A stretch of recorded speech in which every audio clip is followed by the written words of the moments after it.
सौ बार है हरी, चाहे तार तो हरी, चाहे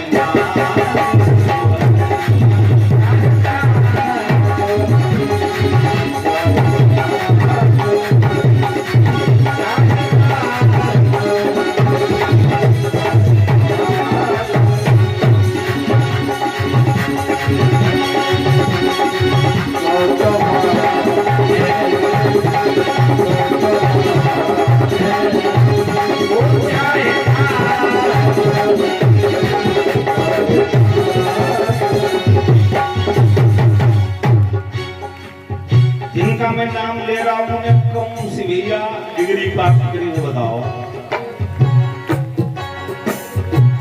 केवट की थे जामिल तारे, तारा सदन कसाई। केवट की थे जामिल तारे, तारा सदन कसाई। सुआ पढ़ावत गणिका तारी, तारी मीरा सुआ पढ़ावत गणिका तारी, तारी सुआ पढ़ावत गणिका तारी, तारी मीरा बाई। और सुनी तेर जब द्रौपदी की तो देर ना करी। सुनी तेर जब द्रौपदी की तो देर ना करी। और तुमसे है मेरी विनती, सौ सौ बार है हरी। एक बार हाथ उठाइए, ऊपर हाथ उठाइए, बोलिए गोकुल वाले कन्हैया की। गोकुल की तुमने थोड़ी कम बोली, अब ऊपर हाथ उठाओ, बोलिए द्वारिका नाथ भगवान की। ऊपर हाथ, ऊपर। हजारों वर्ष तक तपस्या करी लोगों ने अंगूठे पर खड़े होके, अब 1 मिनट तुम हाथ नहीं उठा सकते। ऊपर हाथ और भाव से तालियां। अरे चाहे तार दे हरी, चाहे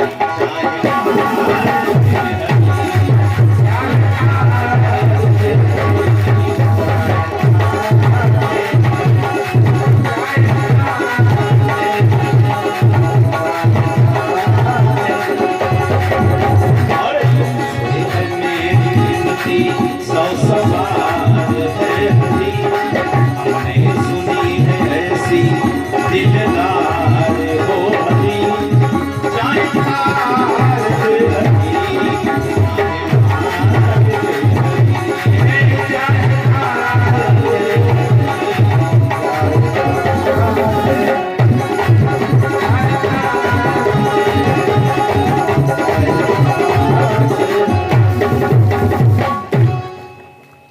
चाहे तार दे चाहे तार दे हरी, चाहे तार दे हरी।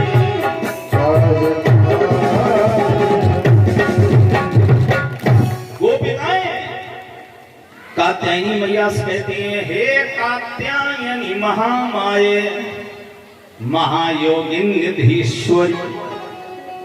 नंद गोप सुतम देवीं पति में कुरुते नमः। कृष्ण हमारा पति बने, इतना कहकर वापस चली आती हैं। भगवान ने विचार किया, अगर कहीं ये प्रथा भारतवर्ष में बढ़ गई तो बड़ा गड़बड़ हो जाएगा, तो सब यही व्रत किया करेंगे। भगवान अकेले नहीं गए,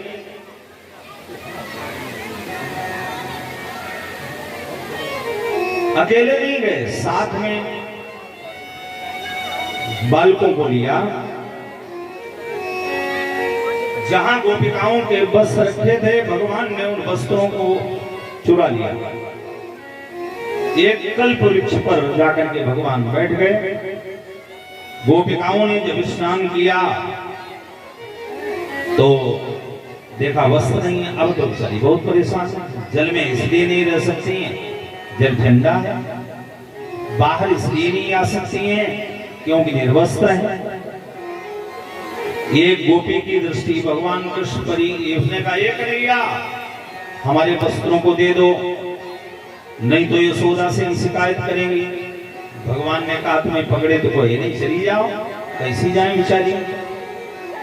एक गोपी ने कहा अगर हमारे वस्त्रों को नहीं दिया तो हम कंस से शिकायत करेंगे। बोले फिर उल्टी बात, तुम्हें कोई पकड़े, जाओ जाओ चली जाओ। अब कैसे जाए बेचारी। एक गोपी ने कहा ऐ कन्हैया तुम हमारी लज्जा के ग्राहक न बनो। भगवान हंसे, तुम्हारी लज्जा रही कहां गई जो हम ग्राहक बने। क्यों, हमें कोई देख रहा? एक नहीं तुम्हें हजारों देख रहे हैं। कौन कौन देख रहा है सुनो। कि इस जल का कौन कौन देख रहा? कि इस जल का स्वामी वरुण देव, इस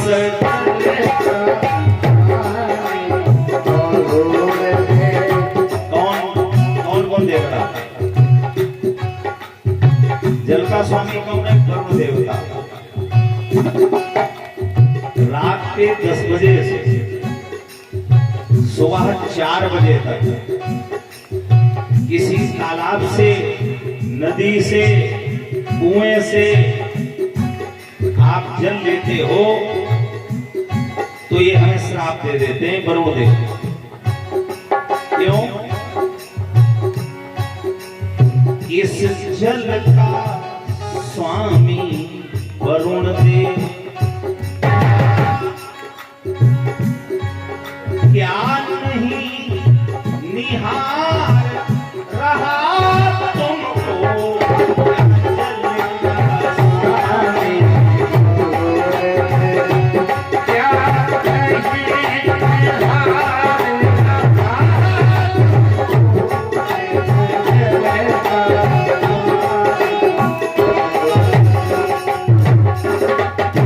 इस जल का स्वामी वरुण देव क्या नहीं निहार रहा तुमको। क्या नहीं और जब पाप कर रही हो तब तो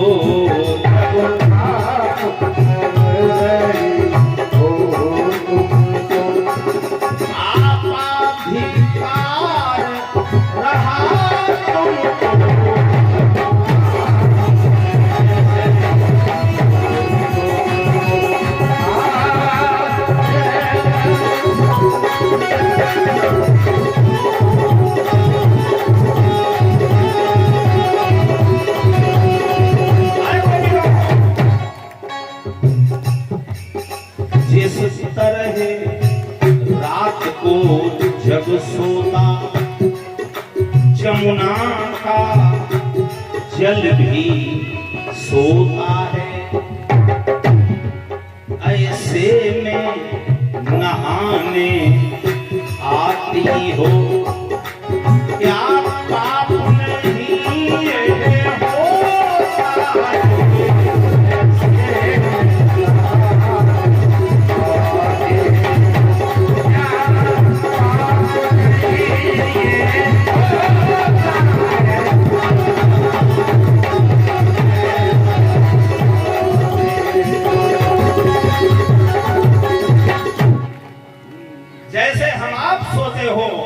रात में जल सोता है और वैसे में नहाने आती हो तो क्या होगा?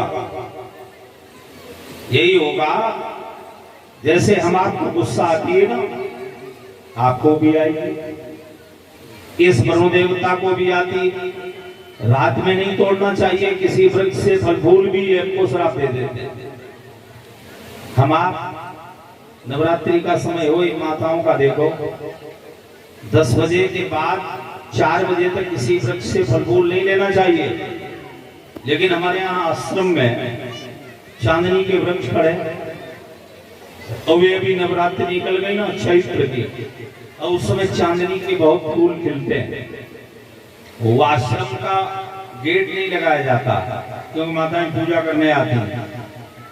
सवेरे 4 बजे की बात छोड़ो, 12 बजे रात से इन माताओं का हेड़ा खेड़ा चलना शुरू हो जाता है और सवेरे 4 बजे तक फूलों की बात छोड़ो, पत्तों में एक पत्ता भी वृक्षों में नहीं रहता, सब नोच लो और जाई दुर्गा मैया के ऊपर झोंकियां तो मुंह तरी गई, दुर्गा मैया तरी गई।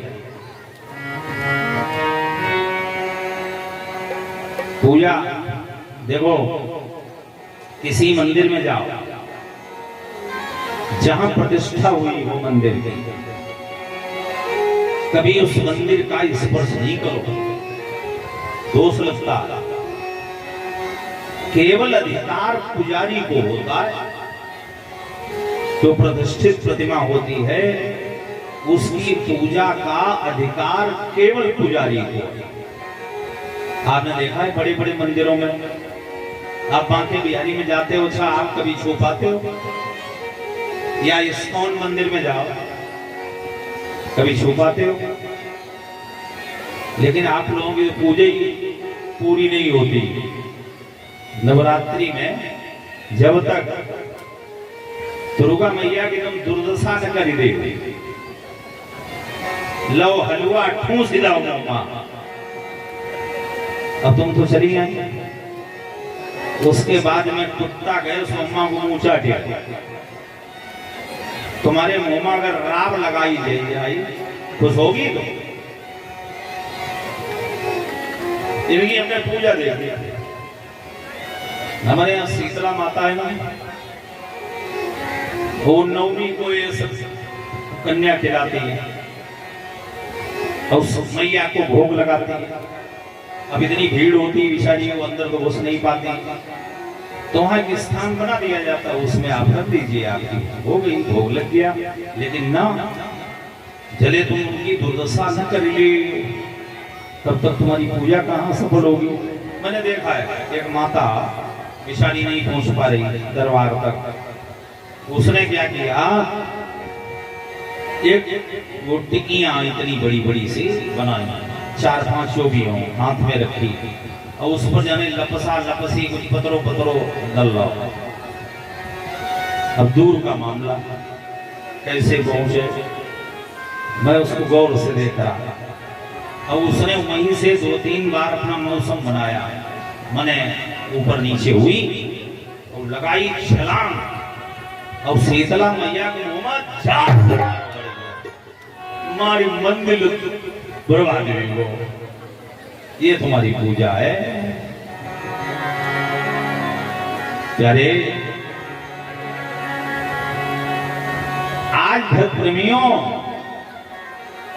भगवान ने कहा गोपिकाओं, जब आदमी कोई गलत काम करता है तो उसके अंतर मन से आवाज आती है कि ऐसा मत करो, पाप लगेगा,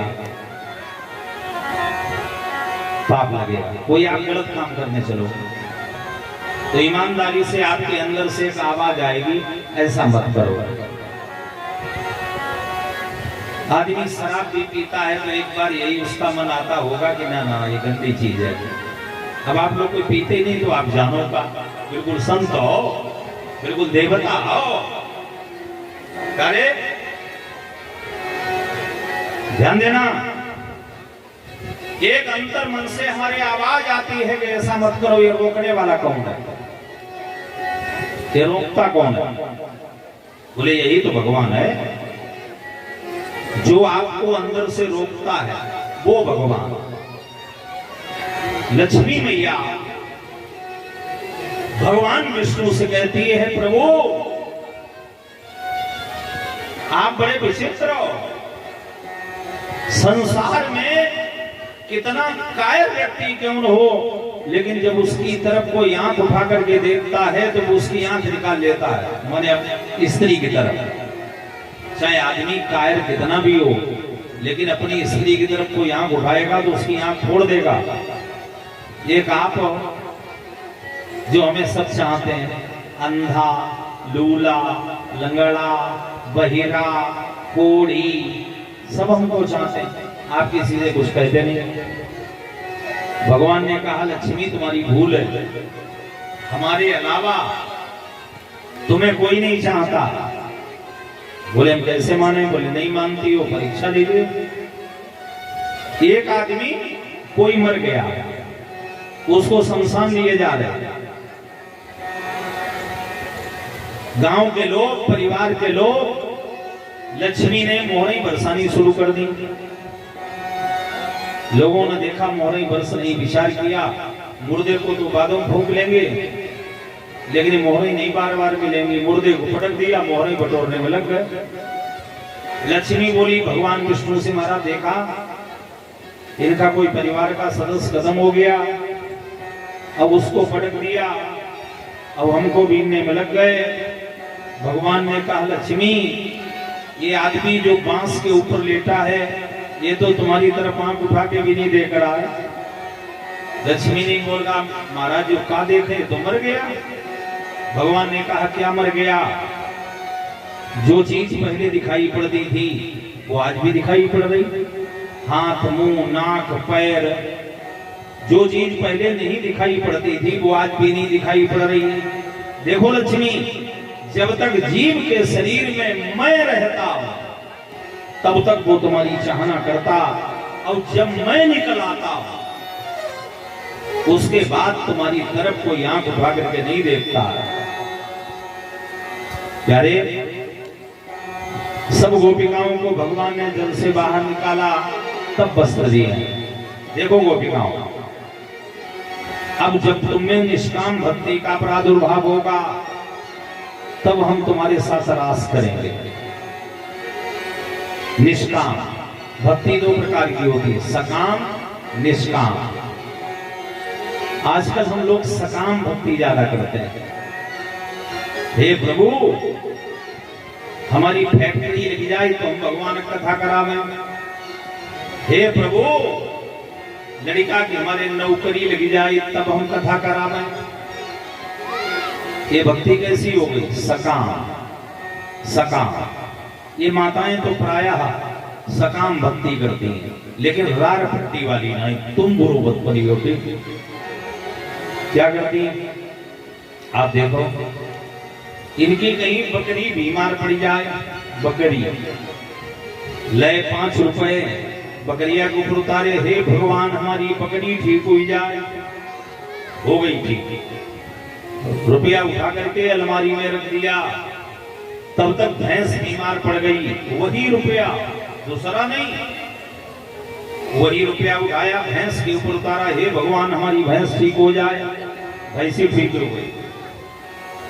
उसके बाद तब तक लड़का बीमार, वही रुपया उठाया, तीसरा नहीं, लड़के के ऊपर उतारा, हे भगवान हमारा लड़का ठीक हो जाए, लड़का भी ठीक हो गया। तब तक रार पट्टी में हरदोई वाले पंकज पंडित जी की भई कथा इन्हें याद आई, दुनिया भर के इन्होंने में उठाई भावई, और ले आई पंडित जी की खबरी बत्तों पिदाई, ले उसे हरदोई ले चले जा। भगवान ने विदा किया, भगवान ने परीक्षा ली है। भक्ति ज्यादा माताओं में होती है पुरुषों में? माताओं में भक्ति ज्यादा निकली। प्यारे, सायंकाल का समय हुआ, चले हैं वृंदावन में। डुगडुगिया पीट रही है। डुगडुगिया पीटने वाला कहता है कि कल कोई भी गोपालक गौ में चराने नहीं जाएगा। अब तो बड़ा आश्चर्य, कैसे गौ में हमारी बंद कराई जा रही। भगवान कृष्ण बाबा नंद के पास गए, बाबा कल हमारी गौ में क्यों बंद कराई जा रही है? बेटा मालूम नहीं, ये तो हमारे यहाँ प्रतिवर्ष पूजा होती। काय की पूजा होती? आप जब स्वयं संस्कार करोगे तो आपके बच्चों में भी संस्कार आएंगे। ये दायित्व माता का होता है। माता बच्चे की प्रथम गुरु है, इसीलिए माता के ऋण से कभी बच्चा उद्धार नहीं हो पाता। आप जैसा सिखाओगी बच्चे को वैसे ही वो सीखेगा। वाकई में सही बात है। एक बात मुझे याद आ गई। एक माता अपने बच्चे को गुलाबा में लेके गई, तो वहां पर लड़के को बड़ी जोर से पेशाब लगी। लड़के ने कहा, माता जी हमें तो पेशाब लगी। माता जी को पहली बात तो यही खराब लगा कि वो उसने माता जी कहा, ये तो मम्मी कहलवाती है, मम्मी। कितने गलत शब्द हैं, कितने गलत शब्द। मथुरा वृंदावन में आप जाकर के देखें 80% माताएं वहां माँ जी या माता जी या अम्मा जी यही कहलवाती हैं। मैंने बहुत कथा करी उधर, मुझे मालूम है। अभी 26 दिसंबर से लेकर के और 1 जनवरी तक मेरी कथा फिर है मथुरा में। पहला साल का दिन होता है ना 2023 जो होगा जनवरी 1, तो उस दिन वहां कथा विराम होती। तो वहां माताएं मम्मी नहीं कहलवाती। अब तो ये मम्मी भी नहीं, अब तो शहरों में बच्चों पर कहलवाती हैं मम्मा, ममा, ममा। आप हो गई मम्मा, तो भैया आपका जो भाई है कायदे से तो वो मम्मा, शुद्ध शब्द है मामा। हमारे यहाँ हरदोई में प्यार से उसको मम्मा कहते हैं, मम्मा। तो आप मम्मा हो गई, तो आपका भाई का हुई वो का अम्मा हुई होगा। मम्मी कितना गलत शब्द है। मम्मी शब्द से मम्मी बना, मम्मी। एक पिक्चर भी बनी है the mummy, the mummy. Christian लोग जो होते हैं इनकी जो लाश दफनाई जाती है, एक ताबूत होता है, उसको मम्मी कहते हैं, मम्मी। डैडी भी नहीं बोलते, हेलो डैड। डैड माने डेड, डेड और डेथ। कोई आदमी मर जाए तो हम लोग कहा करते हैं उसकी डेड बॉडी आ रही है। डेड बॉडी माने मरा हुआ। क्या रे? तो लड़का अपने बाप से कहा था हेलो डेड, हेलो मरे के समान। आप लोग बहुत खुश होते, वाह लड़का हमारा बहुत होशियार। तो उस माँ ने कहा बेटा ना, आज के बाद से तुम्हें हम बुलावा नहीं ले जाएंगे। क्यों? पहली बात तो हमसे माता जी मत कहा करो। क्या कहा करें? बोले मम्मी। और जब तुमको पेशाब लगाए तो ये मत कहा करो कि हम पेशाब जाएंगे। क्या कहेंगे? बोले ये कह दिया करो मम्मी हम तो गाना गाएंगे, हम समझ जाएंगे तुम्हें पेशाब करा लेंगे। वो लड़का क्या जानता, वो तो ये जानता ये कहा जाता होगा। जब जब उसको पेशाब लगे वो कह दिया करे मम्मी हम तो गाना गाएंगे। तो अम्मा जाई नाली में बैठा रही दवाई लावा। दैव योग से सर्दियों का समय आया, लड़के को छुट्टी नहीं मिली स्कूल में, और लड़के की माँ 2-4 दिन के लिए अपने मायके गई। तो लड़के की ड्यूटी पापा के पास लग गई। अब पापा बेचारे क्या जाने, ये को भाभी हमारी खोपड़ी पे आ रहे। वो रात के 9 बजे सर्दियों का टाइम, लड़के को पेशाब लगी। तो उसने कहा पापा हम तो गाना गाएंगे। तो ने कहा बेटा हमने तुमको कभी गाना बजाना सिखाया नहीं, फिर भी तुम गंदर हो गए। कोई बात नहीं, अभी चुप हो जाओ। रात हो गई, सवेरे गाना गाना तब हम सुनेंगे। लड़का बेचारा शांत हो गया। आधा घंटे बाद फिर बोला पापा हम तो जरूर गाएंगे। उन्होंने कहा बेटा तुम रात में चिल्लाओगे मोहल्ले के लोग क्या कहेंगे, चुप रहा, सवेरे गाना। फिर बेचारा शांत हो गया। आधा घंटा बाद उसको नहीं कल पड़े तो उसने डरते हुए फिर कहा पापा हम तो जरूर गाएंगे। तो उन्होंने झुंझला के कहा, इतना समझाया, मानता नहीं। ऐसा करो, अगर इतनी गवास चढ़ी तो हमारे कान में धीरे धीरे गाई ले। तो लड़का ने कान में धुल धुल धुल धुल धुल धुल शुरू कर दिया। सब कान बंद दो।